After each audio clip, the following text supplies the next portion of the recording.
साहब मेरे साथ मौजूद हैं, चाह रही हूँ जरा कानूनी नुक्ता नज़र भी इसका समझ लें, कानूनी पहलू भी इसका देख लें। अस्सलाम वालेकुम सर, इमरान खान साहब का ऐलान सुन चुके हैं आप शाइक साहब? अगर खान साहब की दोनों असेंबलियां तहलील हो जाती हैं, फिर उसके बाद वो आज़ाद कश्मीर असेंबली से भी बाहर आ जाते हैं, सेनेट से भी बाहर आ जाते हैं, तो फिर सर मुल्क में इलेक्शंस की जानिब जाना ये नागुज़ीर हो जाएगा या इसके अलावा भी कोई ऑप्शन मौजूद होगा उस्मानी साहब? है और आज़ाद कश्मीर है, वो जो पाकिस्तान की फेडरेशन का हिस्सा नहीं है ना टेक्निकली, तो उसका वहाँ उसको तहलील करने से तो कोई खास एडवांटेज नहीं होता। लेकिन बासूरत अगर पंजाब और KPK में अगर जो हुकूमत है, अगर वहाँ जो पार्लियामेंट है, सूबाई असेंबली है, अगर उसको वो तहलील कर देते हैं तो उससे फिर प्रेशर बहुत पड़ जाएगा फेडरल गवर्नमेंट के ऊपर कि अब इलेक्शन करवाने लाजमी हो जाएंगे उनके लिए। सही। अच्छा, तो सर इलेक्शन सिर्फ इन दोनों सूबों में करवाने लाजमी हो जाएंगे जैसे कि आप कह रहे हैं कि प्रेशर पड़ेगा, या फिर ये पूरे मुल्क के लिए नागुज़ीर हो जाएगा, पूरे मुल्क में इलेक्शन करवाने पड़ेंगे?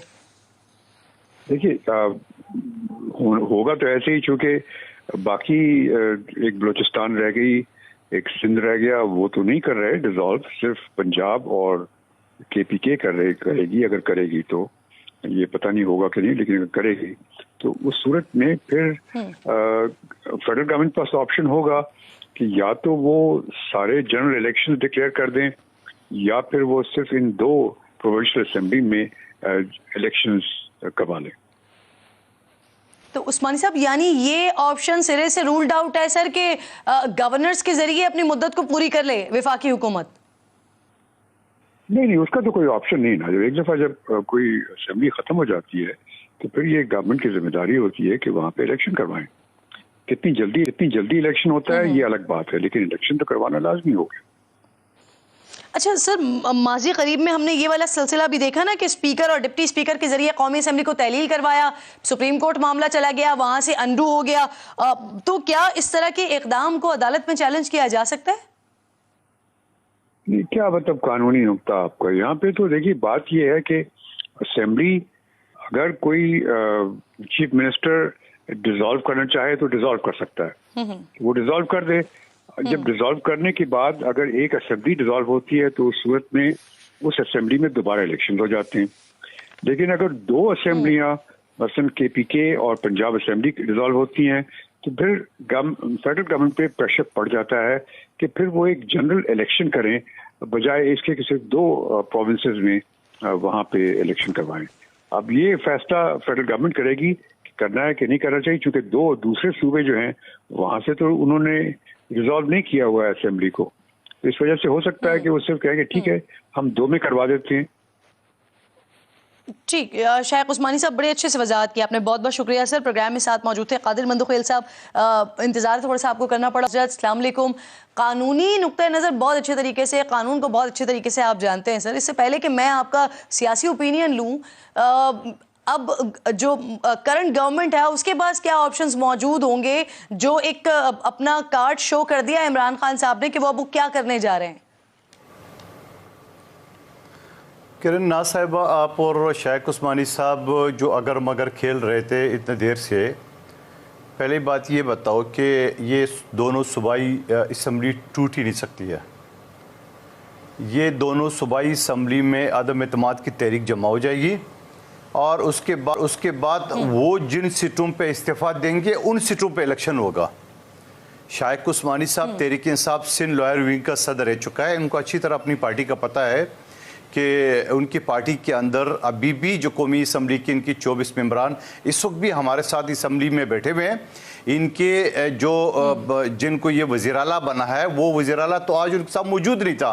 हाँ, अलबत्ता ज़रूर जिस कुर्सी पे वो बैठा हुआ तो सरकारी कुर्सी जो है ना पुटवार टाउन का पिंडी डिवीज़न का, वो ज़रूर उस कुर्सी पे बराजमा थे और तमाम तर सरकारी मशीनरी के साथ तमाम तर पंजाब और पुख्तनख्वा की जो अफसरान समेत पटवारियों समेत उन्होंने ज़रूर एक गली भर दी है।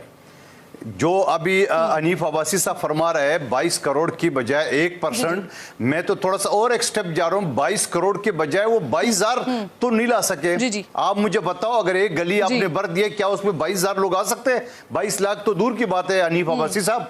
तो बात यह है कि दूसरी बात आप मुझे एक बात बताएं कि इनके लोग जब कौमी असम्बली में आल है, आज भी कल सुबह भी मेरे साथ तहरीक इंसाफ का एक रहनुमा MNA जो है ना वो जिम में मौजूद था, और ये वो MNA साहब है जिन्होंने बाकायदा इस्लामाबाद हाई कोर्ट में पिटीशन दाखिल किए मुझे लाजिस से ना निकाला जाए। इस्लामाबाद हाई कोर्ट ने बोले जाए भाई। अच्छा सर, वो जो आप बात कर रहे हैं ना अदम एतमाद की, तो मैंने अपने इब्तिदाइये में ये बताया है कि हुकूमत के पास ये ऑप्शंस मौजूद है। अगर अदम एतमाद की तहरीक आ जाती है तो फिर तो ऑब्वियसली असेंबली इसको डिसॉल्व नहीं कर सकते हैं ना उस वक्त के वज़ीर आला। मैं क्योंकि इस पे कानूनी नुक्ता नजर जानने की कोशिश कर रही हूँ। जो अगर मगर खेल रहे थे। एक बात, दूसरी बात ये है कि जब कौमी असम्बली का आपको मैं हवाले दे रहा हूँ, MNA साहिबान जो इस वक्त भी लॉजेस में बराजमान है उनका हवाले दे रहा हूँ, आप मुझे बताओ वो चौधरी परवेज इलाही और दूसरे लोग कहाँ उसका साथ देंगे? पुख्तनख्वा में इससे पहले भी 22 लोग इनके जो है ना वो बागी हो चुके हैं। उसके बाद कह रहे हैं जब खान साहब ऑर्डर करेंगे हम उसको फॉलो करेंगे। मोने सिलाई को वो अपना ड्रामा बंद करे। आप पहले इस जाली खान के साथ असेंबली में स्टेज पे बैठे, आपने कुर्सी जरूर सरकारी उसको दिए पुटवा टीम टाउन की, मगर उसके साथ बैठते तो फिर हम आपको मान लेते। ये 2 नंबरें जो है ना हया नहीं चलने वाली है। सवाल ये है, ये अगर मगर जो एक शख्स नापाक ख्वाब देखा था पाकिस्तान को 3 टुकड़े में, जो एक शख्स ने पाकिस्तान को श्रीलंका बनने का नापाक ख्वाब देखा था, जो इस शख्स ने जाली साइफर के जरिए पाकिस्तान को बदनाम करने की कोशिश की, जो इस शख्स ने पाकिस्तान की आर्मी को अफवाज पाकिस्तान के और वो सलीमुल्लाह कलीमुल्लाह जो सेक्टर इंचार्ज बैठा हुआ आरिफ अलवी ऐवान सदर में उनके साथ खेलने के जो नापाक अजाइम शो किए, वो तो सारे खाक में मिल गए। अब इस आदमी के पास क्या ऑप्शन है? इन आदमी के पास कोई ऑप्शन नहीं है। ये इलेक्शन के ख्वाब देख रहे हैं। आइन का इन्होंने अपना ऑप्शन शो करवा दिया, लेकिन आप जो अदम एतमाद की बात कर रहे हैं ना वो कब तक लेकर आ रहे हैं ये मैं आपसे पूछूंगी। इसके साथ साथ हनीफ अब्बासी साहब, आपके पास ऑब्वियसली नॉलेज मौजूद होगी। अभी थोड़ी देर पहले उस्मा साहिबा कह रही थी हमारे ही प्रोग्राम में कि 10 से 15 हज़ार लोग मौजूद थे, तो अब तो आपके पास आदाद शुमार भी आ गए होंगे। सर आती हूँ आपकी तरफ, कामरान मुर्तज़ा साहब भी साथ मौजूद हैं। अस्सलाम वालेकुम सर, ये पंजाब और KP की असम्बलियाँ तहलील करने से वफाकी हुकूमत पर कितना प्रेशर पड़ेगा और फौरी इलेक्शन का ऐलान करना पड़ जाएगा, फिर गवर्नमेंट को इस पोजीशन में आना पड़ेगा? देखिए, एक बात तो इसमें टेक्निकल सी बात अभी तक समझ में नहीं आ रही है इमरान खान साहब की स्टेटमेंट में। इस वक्त तो CM जो है ना वो दोनों पंजाब में भी और सूबा खैबर पख्तूनख्वा में भी उनके है, तो असम्बली तो वो तहलील करना उनके लिए बड़ा आसान है, मगर वो असम्बली तहलील करने की बात नहीं की है उन्होंने सिर्फ असम्बली से बाहर आने की बात की है। तो अभी इसको देखना पड़ेगा कि इसके बाद जो है ना इनका जो क्लियर कोई स्टेटमेंट आता है, तो अगर वो सिर्फ जो है ना अपना रिजाइन करते हैं तो फिर तो शायद मुमकिन है कि इसी तरह से असम्बलियाँ चलती है लड़ी लंगड़ी, और अगर असम्बलियाँ तोड़ते हैं तो फिर यकीन मुश्किलात होंगी। कामरान साहब, ये ऑप्शन तो गवर्नमेंट के पास मौजूद है ना कि दोनों वज़राए आला के खिलाफ तहरीक अदम एतमाद लेकर आ जाए तो फिर ये असम्बलियाँ टूटने वाला सिलसिला है, असम्बलियाँ तहलील करने वाला सिलसिला, इसको रोका जा सकता है। बिल्कुल ये ऑप्शन मौजूद है, और मेरा ख्याल है कि इमरान खान साहब शायद यही चाहते रहे और इसीलिए इसको अनाउंस करवाया, और शायद के अंदर मुमकिन तौर पर ये हो सकता है कि लोग और मामला जो है ना वो फिर किसी और तरफ चल पड़े।